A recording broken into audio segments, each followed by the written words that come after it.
What's up? PokerBrandon here. This is session 9 of my session videos. So this was played on a weekday around noon.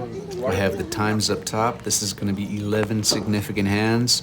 This one isn't really so significant to me, but it's pretty significant to 3 players at the table. So check this out. Under the gun limps in with pocket 10s. Cutoff has pocket 9s. He bets 15. Small blind set mines with pocket 2s. And then under the gun just calls. I think that was a pretty interesting way to play pocket 10s there. Don't think I would ever play it that way, but then under the gun checks his top set.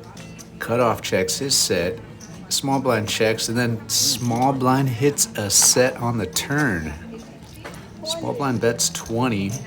Under the gun's just gonna call, which I find very slow. Then Cutoff finally puts in the raise, thinking that he's trapping both players. Little does he know, under the gun has him crushed. Small blind thinks he has the best hand. He goes all in. And finally, under the gun thinks his trap came to fruition. He makes the call, and Cutoff goes all in as well. Nobody knows what they have, but check it out.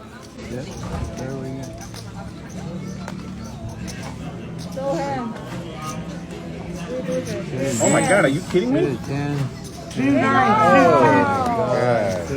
are you doing? No. 100. So that is gonna be how the session starts off. So just to give you some info, I bought in for $300. This is 2-3 no limit hold'em. And this was about, my session started around 12 o'clock noon. And I folded lots of hands, only playing nice like ace jack, ace queen, ace king hands. When I see 5-8 suited, this is a hand I want to see a flop with. I do have some limp raises in my arsenal, so I do have some limps as well. This is one of my limpy hands. Right here, Cutoff, bet 15, and under the gun is gonna make the call. Under the gun was a new player. Cutoff, though, I found that he was the type of guy to fold if the pot got too big. He's not crazy, and he doesn't make loose calls. Knowing that, and knowing that I haven't put in a single 3-bet yet, and it's been about an hour, I do want to play this hand 1v1 if it does have to happen. I don't want to go 3 ways, so I limp 3-bet with 5-8 suited. And it just looks completely strong at these 2-3 tables. It always looks like pocket aces, pocket kings, pocket queens, ace kings suited. It's really hard to put a guy on a 5-8 suited with a limp 3-bet. I have seen it done with pocket 9s, pocket 10s. I'm gonna get 2 folds and win with 8 high.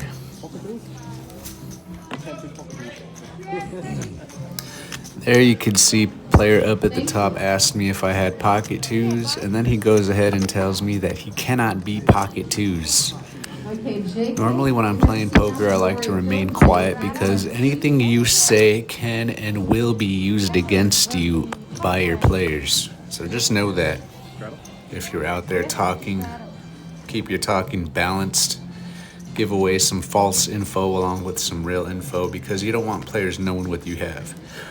This hand right here was played consecutively to the 5-8 3-bet hand. Hand number 3 of the session. I look down at a queen of diamonds. It folds around to the button who bets 20. He was somewhat of a short stack. He only had about 80 behind. I don't necessarily want to go all in with king queen suited in case he has an ace in his hand. So I'd rather see a flop. So we go 1v1 to a flop. Flop is 7-10-3. And when I see 7-10-3, I see 2 diamonds. I have 2 overs, backdoor straight draw. I'm just gonna go all in to try to get him off an ace high hand. I don't really want to see a turn or a river. I'd rather win the pot right now. But he calls. We go to a run out, and I am not going to win this one. Run out comes 2 of hearts, 10 of clubs, and he's gonna win with ace high. He called that flop with ace jack. I think he called because he might have put me on a 10 and figured he only has 80 behind. He could still possibly be good if I had the ace high flush draw with the diamond. Not sure, but we move on to hand number 4 of the session. Okay, about 1:02 p.m. I look down at an ace of clubs in the low jack, followed by an ace of diamonds. I open this up to $10 specifically to get raised. I want somebody who has a decent hand to pop this up, maybe try to isolate me. Maybe they have a pocket pair, who knows? Well, you never know what the poker gods are going to give everybody around you. Button raises and then +1 calls, so really happy to see that. I had just recently put in a bet of 5-8 suited earlier, a 3-bet, and I think if I 3-bet this just a little bit on the higher side, I might get seen as just a wild guy. So that's my plan, to 3-bet on the higher side and hopefully get shoved on. The logic behind that is I 3-bet on the higher side, making it look like I do not want to get called, making it look like I'm trying to exude strength and to get a player to see through that and realize that maybe I'm trying to exude strength because really I have a weak hand. So I make it 125, which is 5x. Button has a decision to make. I could tell he almost wanted to shove, but he doesn't, and then there's another fold right behind. So it didn't really work, but I won $50 and I'm fine with that.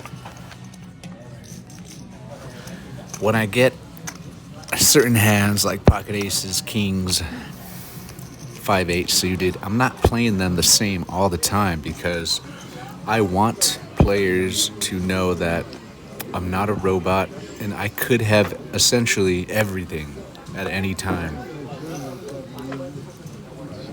Next hand is hand number 5 of the day. It's about 1:07 p.m.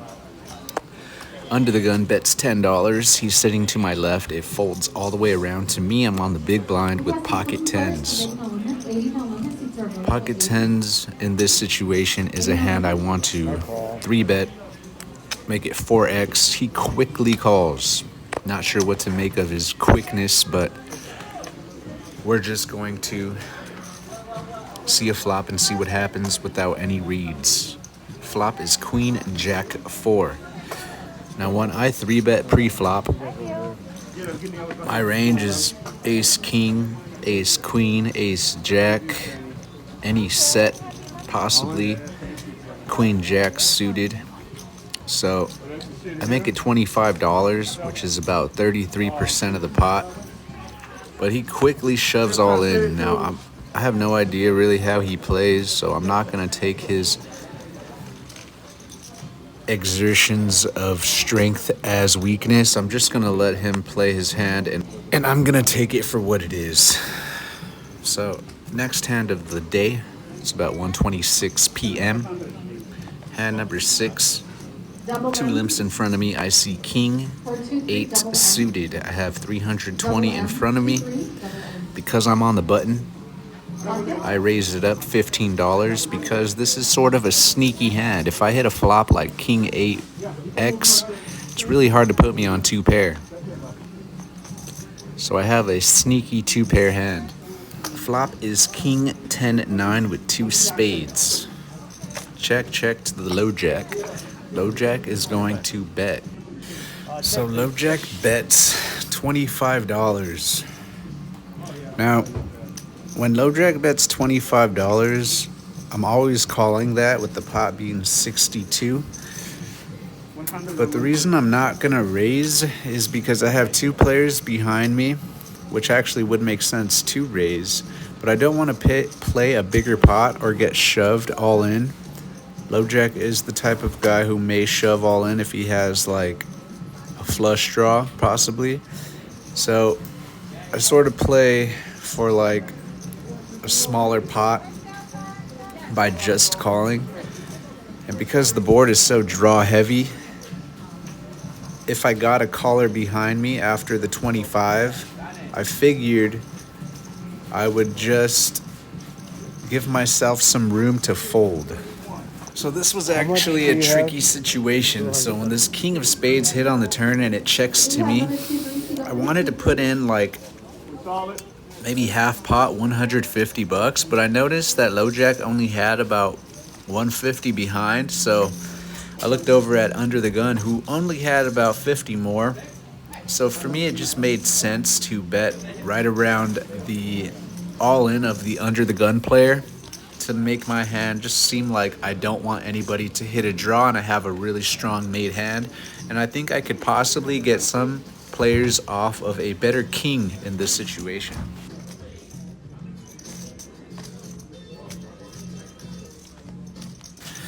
Very happy to see that I did not get a call, and I want to instill it into the LoJack player's mind that I am not bluffing too much, because I think he tends to call me a lot, and I do want to get a couple bluffs through later if I need to. So moving on to hand number 7 out of 11. About 1:43 p.m. I have about 400 in front of me. I see ace 10 suited. There's one limp over to me, and this is definitely a hand I want to play 1v1. I don't mind getting a couple calls because I could always hit clubs. I make it 15 and I get 3 callers. I don't have position. That's not good. But I think I folded a lot previously from this hand. So when I see 10-8 jack, that's definitely a draw heavy board. I am holding 2 clubs and I have a pair, so this is a great flop to c-bet. By betting, I'm keeping my range up in the pocket pair section. Ace jack, big draw, maybe even a straight. So that's why I continue. We narrow down the fill to 1v1. When this 8 comes, now I'm trying to figure out what sizing I can make here to give my opponent the impression that I have a big pocket pair or at least ace jack. I think 50 is the right amount into a $118 pot to make him think that I have ace jack. So if he has a hand like king jack, it's going to be hard for him to call. Queen jack. Anyway, I win that one. Okay, let's move on to the next hand. The next hand is going to be me playing in the small blind. There is a straddle on. So normally straddlers don't chop. When I see ace 9 and it folds to me, there's only 2 guys to my left that might have a hand, but it's more likely that I might have the best hand here. So I make it 20, hoping to steal the blinds. And unfortunately, I get both callers. So that's not good, but we're gonna go to a flop. So the flop comes, and the flop is jack 7-7. I have 1 over and a backdoor draw. Given that the board is paired with 2 7s on there, I'm really only worried about one of my opponents having a jack. And if they don't have a jack, when I bet this, it's gonna be hard for them to call if they're only holding a king, queen, king 10, ace rag type hand. So I'm betting this to take it down, and it's pretty nice to size it up to about 33% because I'm winning with ace high if they both fold. And if they call, I'm just going to play it carefully. I take down that pot with ace high. Always happy to take a pot down with ace high. Next hand of the night, hand number 9 out of 11, 2:17 p.m. There's a bet of 12 from the +1. Button calls, small blind calls. Now, I'm not ever really going to call with Queen 8 offsuit. It's not a good hand, but I have a discount. I have $6 invested, and it just makes sense to put 6 more because the pot odds are great. Now, flop is King 6-4. This is not a flop that I want to get involved in. I'm always checking this against 4 other opponents. Next card is the 6. Checks again, but I'm not going to get involved. I'm ready to give up. Checks around though, and it checks to the button. The button bets 35. Now when I see this, I feel like that bet is just a little bit too big to be strong. I feel like you might have a hand like pocket 2s, 3s, pocket 5s. It's not necessarily going to be that strong. And with 2 players behind me, I know that if I check raise this right here, it's going to look like I have a 6. I think it's safe to say that my opponents to my left, +1 and hijack, don't have a 6. And I feel like if I just 3x this bet, it's just going to look like I have a 6. I probably want a call, and I'm afraid of the flush hitting on the river, so I'm trying to protect my hand. I have bet like this before against this opponent, where I actually did have the paired board card. So I know this, and I use it to my advantage, and I win this with Queen High, playing my range. I'll show you. I'll post that one.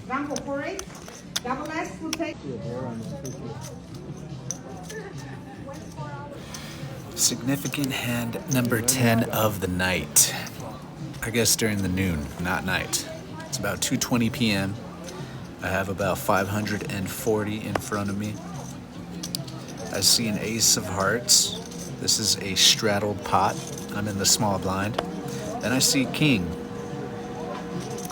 With only 1 limp in front of me from the hijack, I want to size this up to about 3 to 4x. I decide on 4. I make it $26, hoping to get 1 caller. Turns out it's probably just going to be the hijack. And sure enough it is. We're going to go 1v1 to a flop. I am at a position, seeing an ace, jack 7 with 2 diamonds. Very nice. And because I have top, and I know that my hands is probably good right here, I don't think checking this is going to get me paid more often than betting. So I go ahead and bet 35, about half pot. But I don't think hijack had anything to play with, so he let it go, and I show him that he made the right fold.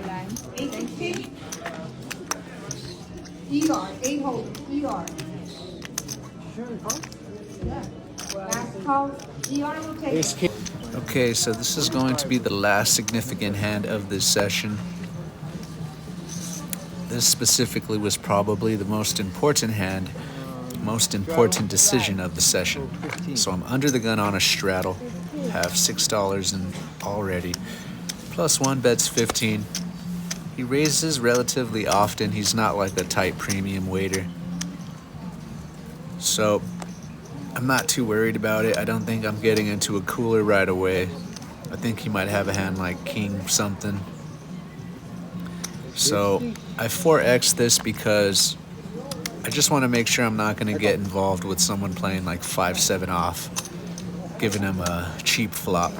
I want to make sure he has something I can narrow down. Now when I see this flop 9-10 jack, immediately I'm worried. He could have any set right here. He could possibly have 9-10, 10 jack, 2 pair. He could have a straight already.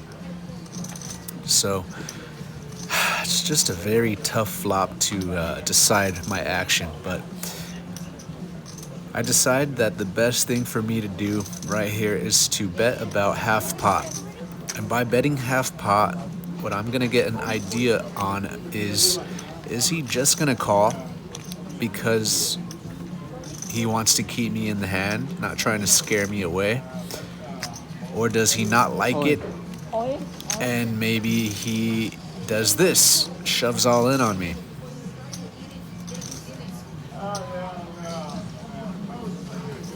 In the end, my decision here is going to be based off of his previous hands. This is not the first time this player has shoved like this on me really quickly.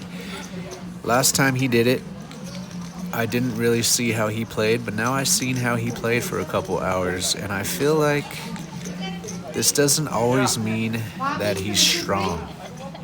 I didn't get to see his hand last time he did this to me, so I really don't know. I suppose he definitely could have any set here, and he's afraid of me hitting a straight, so he wants to get me off a hand like ace queen.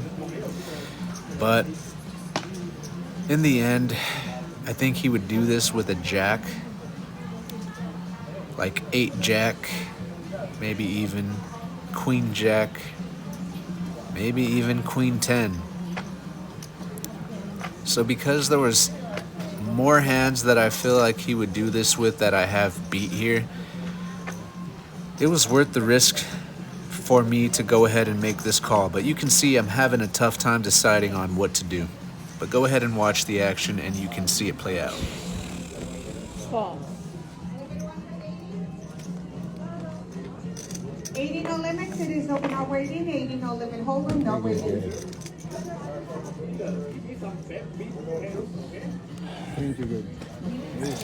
So ultimately, this decision was made based off of the fact that last time this player did this to me, I didn't get to see his hand, but I assumed he did have the best hand.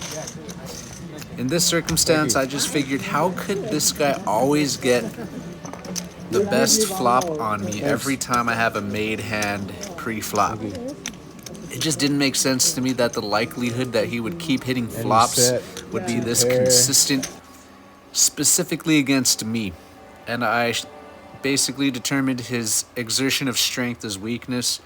And I was right. This concludes my session 9. I was in for $400 and I left after this hand for about $900. Thank you and goodbye.